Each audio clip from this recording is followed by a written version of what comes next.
지금 전도자는 얘기합니다. 깨달은 것 한 가지가 있는데 그 인생에 있어서 풀리지 않는 문제, 신앙을 가지고 말씀을 가지고 지혜로운 삶과 우매한 삶을 보며 끊임없이 연구해 보았습니다. 유형을 찾아보았습니다. 패턴을 찾아보았습니다. 그런데 당혹스러운 것은 그 패턴에, 그 유형에 맞지 않는 일들이 너무 쉽게 자주 벌어지는 것이죠. 앞절에도 나오지만 의인으로 사는데 곤경을 청하고 악인으로 살아가는 사람들 중에도 장수하는 이들이 있습니다.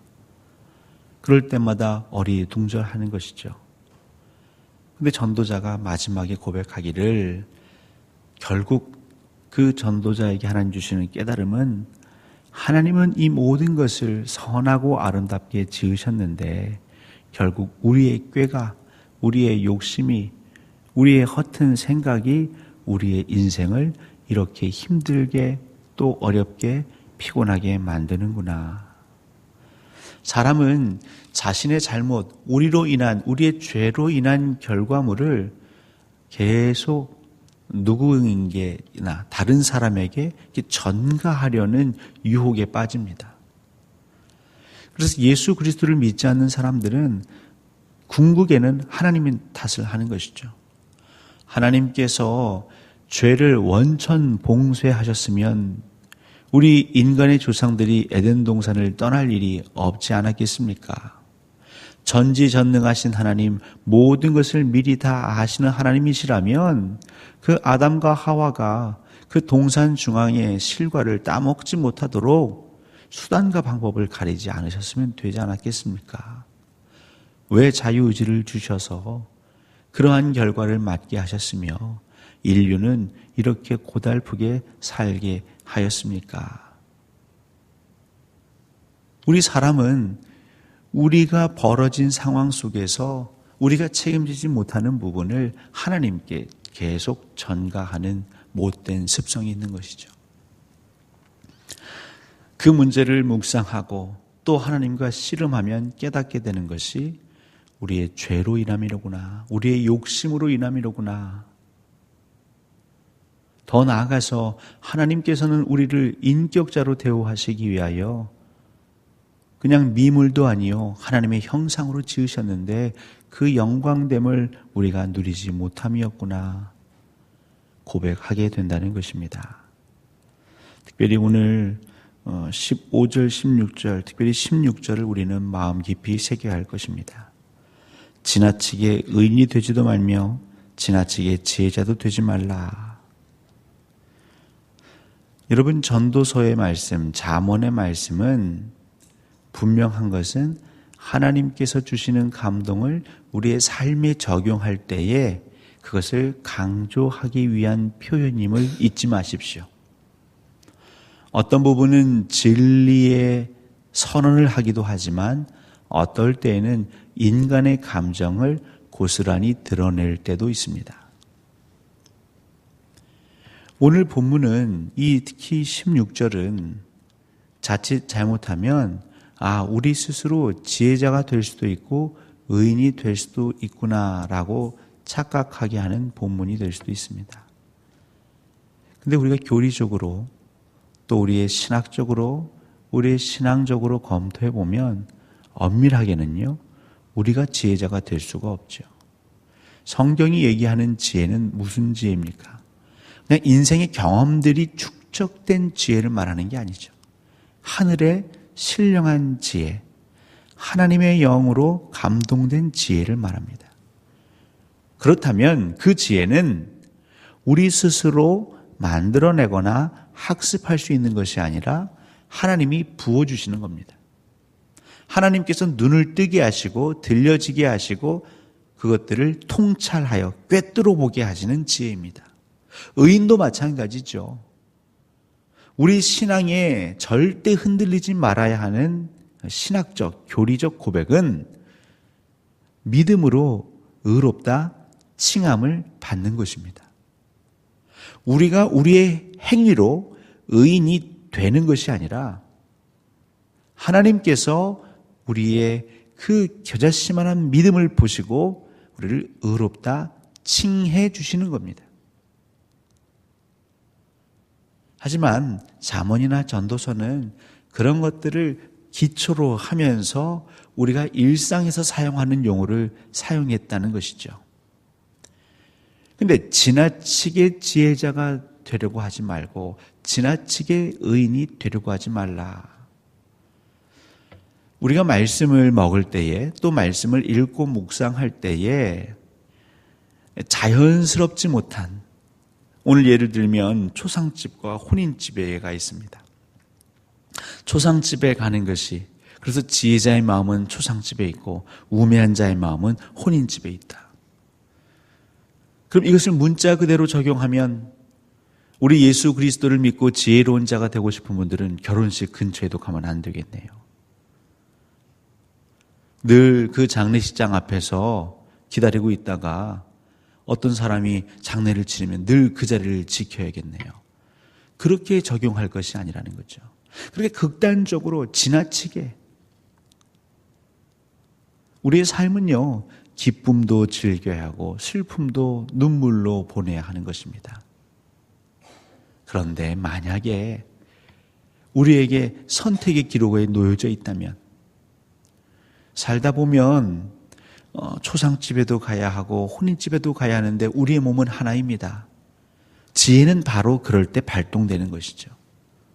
그럴 때 우리는 어디에 방점을 두고 우리의 선택을 하겠는가?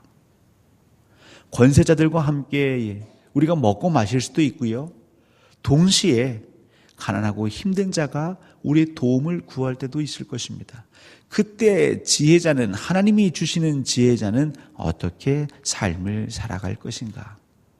잠언과 전도서는 항상 우리가 고민하고 갈등하고, 특별히 하나님의 자녀로서 어떠한 삶이 하나님께 영광이 되며 어떠한 삶이 우리를 성화의 길로 인도하는가, 그 고민의 답을 주는 것이죠. 사람은 너무 지나치게 하면 그 반대급부를 요구합니다. 흔히 보상심리라고 하죠.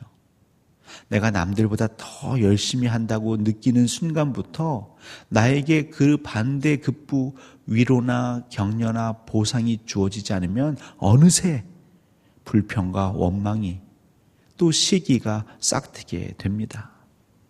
나는 이렇게 열심히 하나님께 예배하고 하나님을 위해 봉사하는데 왜 내가 보기에는 설렁설렁 예배하는 저 사람에게는 복을 주시고 나에게는 복을 주시지 않는가? 그것은 하나님의 영광도 하나님의 감동도 아닌 그냥 나의 욕심으로, 나의 열심으로 그냥 지나치게 산 것뿐입니다.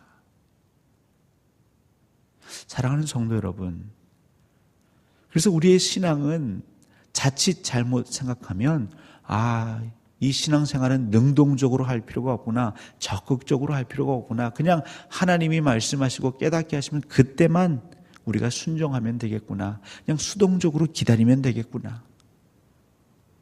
근데 사실 그렇지 않죠.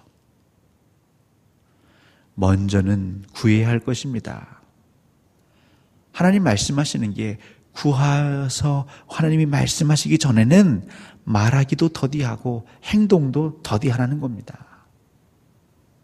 근데 그 하나님의 때를 기다리지 못하고 내 경험상 먼저 저질러 버리는, 분명 하나님이 사무엘을 통해서 내가 올 터이니 그때까지 기다리라, 그리고 말하기를 한 일주일 정도 기다리라. 좀 더 기다리면, 우리 마음 같으면 그 하나님이 사무엘을 통해서, 그 선자를 통해서 하신 말씀인데 그걸 왜 못 기다릴까? 근데 저희는요, 일주일이 뭡니까? 어떤 중요한 선택을 놓고 기도하고 1시간도 채 못 기다릴 때가 많지요. 그리고 나서 그 결과에 대해서 왜 하나님 이렇게 우리에게 주시지 않습니까? 라고 오히려 따져 물을 때도 많습니다. 하나님은 섭리의 하나님, 질서의 하나님이십니다. 너무 파격적으로 일하지 않으십니다. 자연스럽게. 때로는 내가 지금 예수 그리스도의 그 힘에 붙잡혀 살아가는 것인지 아니면 그냥 내 힘으로 살아가는 것인지 모를 정도로 하나님은 때로 잔잔하게 우리와 동행하십니다. 분명한 것은 우리가 지혜자가 될 수 없고 우리가 의인이 될 수 없습니다. 우리의 수고를 한번 살펴보십시오. 나는 무엇을 위해 수고하는가? 그리고 그 수고 이후에 여러분의 마음에 평강이 아닌 불편함과 원망이 자리한다면 그것은 필시 우리도 모르게 지나치게 나 스스로 지혜자가 되고 싶은 것이죠. 지나치게 나 스스로 의인의 반열에 오르고 싶은 겁니다. 결국 기도는, 결국 우리의 경건의 훈련은 바로 그런 나의 지나침을 절제하는 것이죠. 오히려 더 일하고 싶을 때 의지적으로 나의 손발을 멈추고 하나님의 때를, 하나님의 그 큐사인을 기다리는 것이죠. 사랑하는 성도 여러분, 결국 우리는 참 다양합니다. 근데 그 다양한 사람을, 다양한 한 인격들을 하나님이 모으셨습니다. 결국 우리 교회는, 우리의 공동체는 오케스트라와 같은 소리를 내야 할 것입니다. 여러분의 지휘자는 누구십니까? 우리의 지휘자는 여호와 하나님이시고 성령님이시며 특별히 우리에게 말씀으로, 계시로 사인을 보내십니다. 내가 봤을 때는 지금 나의 소리를 내면 좋을 것 같은데 여기저기서 그렇게 생각하여 지나치게 행동하다 보면 아무리 좋은 악보가 있어도 그 연주, 그 곡을 그르치고 망치게 되는 것이죠. 내 자리에서 보지 못하는 게 있습니다. 내 자리에서 보는 게, 들리는 게 다가 아닐 수 있습니다. 사랑하는 성도 여러분, 우리는 이 시간 또 고백해야 할 것입니다. 하나님, 저는 하나님을 믿습니다. 하나님을 믿고 따르겠습니다. 하나님의 깊고 그 풍요하고 풍부한 지혜와 명철을 저는 신뢰하겠습니다. 나의 생각을 신뢰하지 않고 하나님을 신뢰하기 때문에 지금 당장 내가 무언가 해야 할 것처럼 느껴지지만 하나님이 아직 저에게 말씀하지 아니하시면 제가 꾹 참겠습니다. 또 반대로 하나님, 지금 저는 준비되지도 않았습니다. 그리고 아무리 생각해봐도 지금은 가만히 있어야 할 때가 아닐까요? 하지만 하나님이 지금이다 하시면 우리는 우리의 천막을 다시 정비해서 광야길에 올라야 하는 것이죠.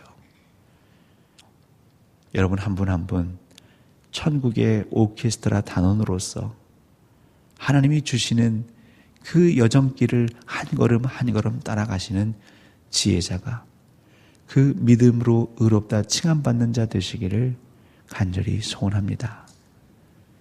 우리 광주동산교회 하나님께서 인도하십니다. 대한민국 이 조국에 있는 교회, 말 많고 달 많지만 그 가운데 하나님을, 예수 그리스도를, 성령님을 구하는 한 사람이 있을 때에 하나님은 끝까지 이 교회를 포기치 않으실 것입니다.